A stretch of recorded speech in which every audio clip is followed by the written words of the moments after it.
নমস্কার বন্ধুরা, আমি আন্দামানে থাকি। তোমরা সকলে কেমন আছো? আশা করি তোমরা সকলে খুব ভালো আছো। আর এই যে দেখতে পাচ্ছ আমার ছেলে, আমি বলেছি মাথা ব্যথা, তো আমার মালিশ করছে। অনেক রাত হয়ে গেছে, আমার মাথা ব্যথা করছিল, তাই আমার ছেলে আমার মাথাটা চেপে দিচ্ছিল। তো মাথা চাপার স্টাইলটা দেখো।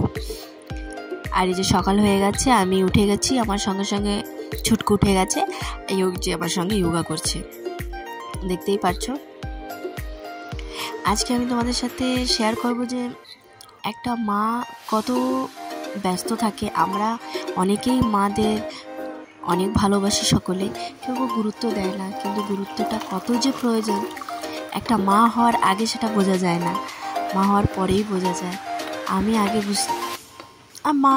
মার কাছ থেকে দূরে হওয়ার পরে, একটা মা হওয়ার পরে বুঝেছি যে আমাদের মা কত কষ্ট স্ট্রাগল করে আমাদের বড় করে। তো আবার সকালের রুটিন, এই যে যোগার পরে আমি কিছু খেয়ে নিই। আর সকলেরই প্রয়োজন, যারা মা তাদের নিজের স্বাস্থ্যের দিকে ধ্যান রাখা অনেক প্রয়োজন। নিজের স্বাস্থ্য শরীর যদি ভালো না থাকে, বাকিদের কীভাবে ভালো রাখবো? এই যে আমি সকালে ব্রেকফাস্টের জন্য ছুটকুর ব্রেকফাস্টের জন্য আলু সেদ্ধ করা শুরু হয়ে গেছি, আলুর পরাটা করবো করে। আর দেখতে থাকো, এই যে আমি একটা নতুন ডিশ করব কলার ছিলকা থেকে, খুব দারুণ হয় দুপুরবেলা।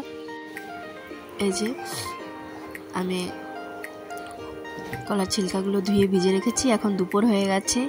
ছুটকুকে স্কুলে ছেড়ে এসে আমি দুপুরেরটা রান্না করছি, বর্মশে এসে যাবে খেতে। তাই তো অ্যাকচুয়ালি আমরা হাউসওয়াইফদের সিম্পল মনে করি, কোনো কাজ নেই বাড়ি, অ্যাকচুয়ালি অনেক কাজ থাকে। হ্যাঁ, এই যে একটা রান্না, একটা লাইফে অনেক অনেক ব্যস্ততা থাকে, কিন্তু হাউসওয়াইফদের আমরা বাড়ি থাকি, তার জন্য আমরা 5-6 রকমের আইটেম করি। এমনকি খালি বসা মানে কাজ করতে ইচ্ছা করে।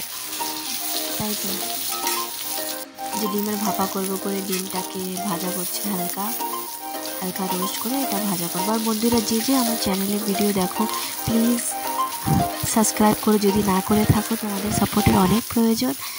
আর আমাকে কমেন্ট সেকশানে জানাবে যে আমার ভিডিও তোমাদের কেমন লাগে।